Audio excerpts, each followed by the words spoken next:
Hello, my name is Sylvie Hockett, and today I will talk to you about the effect of caving on bats and on their habitats. The speech will be broken down into 5 sections: the introduction, literature review, current application, future issues or concerns, and conclusions. Alright. No man has gone before us in these depths.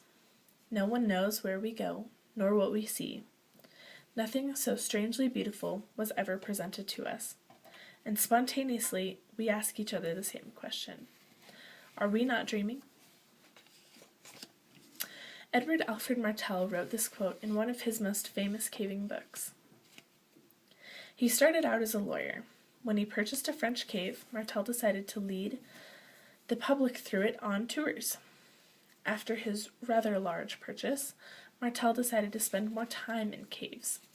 He documented and studied over 1,500 caves all around the world. This got him the name, the father of modern speleology. Speleology is the study of caves. The recreation side of speleology is called caving. Caving is defined as the recreational exploration of the Earth's natural cave systems. The first record of someone using caves as recreation is in 1889.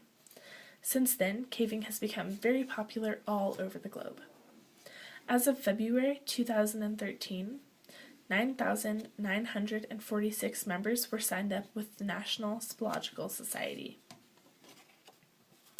The National Speleological Society is dedicated to helping both new and experienced cavers stay safe and aware of all things cave-related. To many people, caving sounds like a thrill they could do once for fun. However, what most people don't realize is just how much goes into caving. To go caving, you first have to know a vast array of knots. After you learn all of your knots, you need to know your equipment. Then comes the site knowledge. Before going into a cave, there are a lot of factors to consider. How hard or easy will the cave be to get through? Are there bats in the cave? If so, are they affected by white nose syndrome? If they are, you better choose a new cave. But even if that particular cave isn't affected, you still need to see if the state is affected. You also need to check all of the surrounding states. If white nose syndrome is present in any of the states that the cave is connected to, or any of the states surrounding the cave, you can no longer cave in them. But if you aren't in the best physical shape you could be in, don't bother with all the research. Not being physically fit can be fatal in this type of environment. In the last 8 years, caving has gone through serious changes. This is largely due to the brown bat. In the past, cavers could do virtually whatever they wanted in the way of travel and cave choice. That is unfortunately no longer the case. Now, before going to a new cave, cavers have to thoroughly clean all of their equipment. It is no longer acceptable for a caver to go straight from one cave to the next without sterilizing and properly cleaning everything that went into the first cave. There are much more strict rules and regulations regarding equipment cleaning for cavers. But why now? What's the big deal? White nose syndrome is a disease caused by a fungus. Discovered in 2006 in New York, white nose syndrome gets its name from the patches left on the skin where the fungus is attached. White nose syndrome affects bats while they hibernate and attacks areas with no hair, like noses, ears, legs, and wings. There is still a lot to learn about white nose syndrome, but what we do know is that it attacks bats during hibernation. It drains the bats of nutrients and fluid, leaving the bats weak. This often awakes the bats from hibernation early, searching for food and water where none can be found. They usually starve or have found to be dehydrated. If unattended, white nose syndrome is predicted to completely wipe out the bat population. Not only are bats facing white nose syndrome, habitat loss is also a large problem for bats worldwide. In the past, bats used to find refuge in attics. Homeowners are now taking steps to ensure that bats and other critters cannot get that far. Mining and some other caving techniques are also at fault for bat habitat destruction. Bats tend to live in the hollows of trees.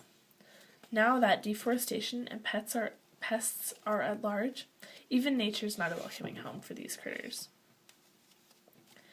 Bats are one of the most influential pollinators on Earth. With a diverse diet, bats are experts at pollinating a wide range of plants. Bats are also some of the best seed spreaders. Unlike birds, bats fly long distances each night, spreading seeds along the way, as opposed to just under one tree or plant. After catastrophes such as deforestation, fires, or other natural disasters, bats come in and are cause for 95% of new growth. Pests are a large part of the bat diet. Pregnant bats can eat their body weight in insects every single night. That's millions of insects.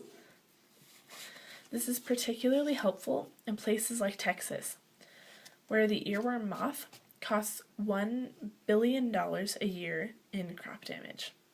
Imagine what it could cost without bats' help.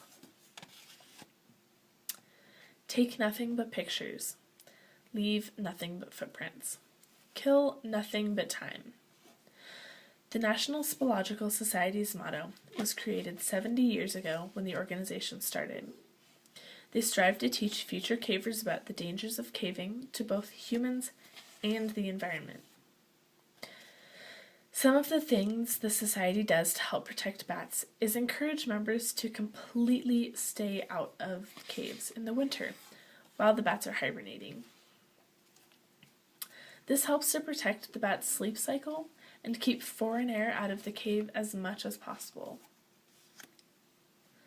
The National Speleological Society also tells members to stay out of caves where white-nose syndrome has spread.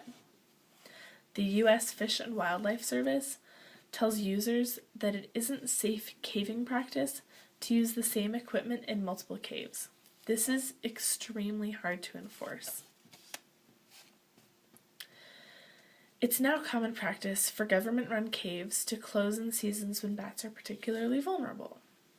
Government-run caves and caves that offer tours are also instructing everyone who attends a tour to not wear anything that has been in another cave in the last 8 years.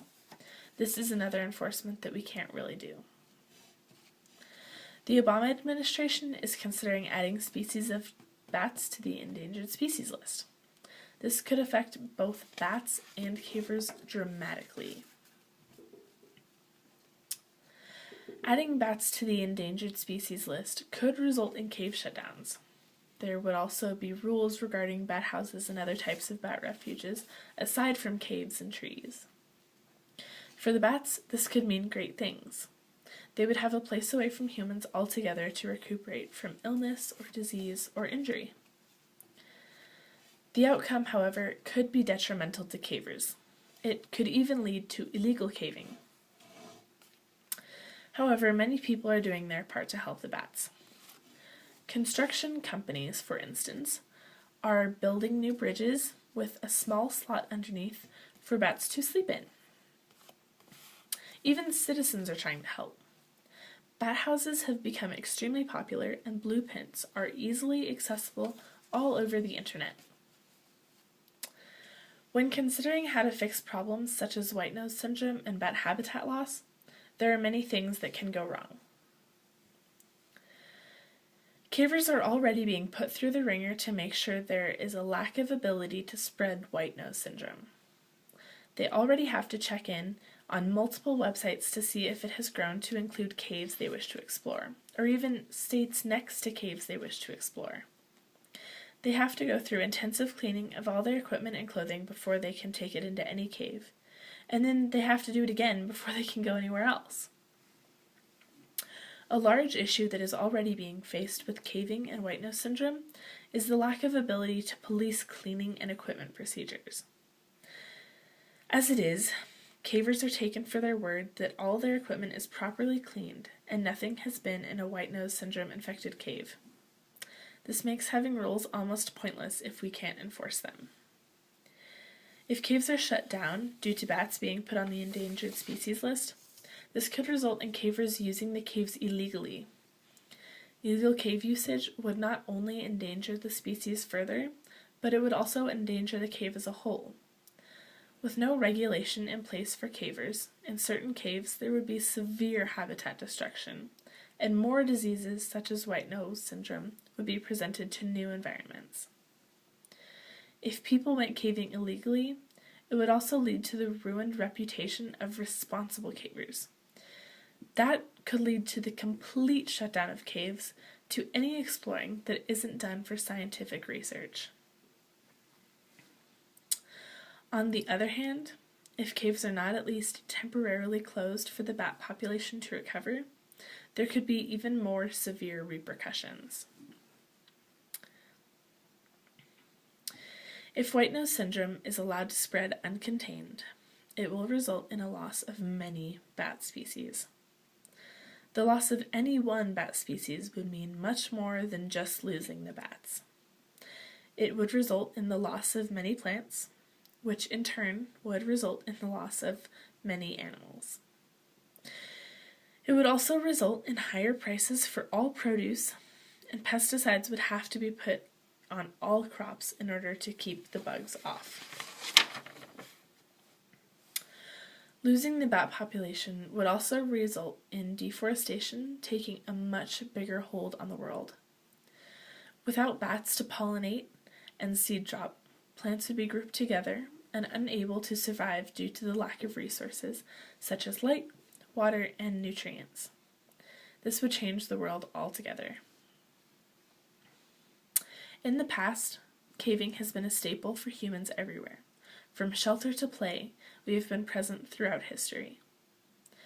With new concerns such as the white nose syndrome and bat habitat destruction, caving could be in serious danger. How the future of caving will proceed is currently unknown.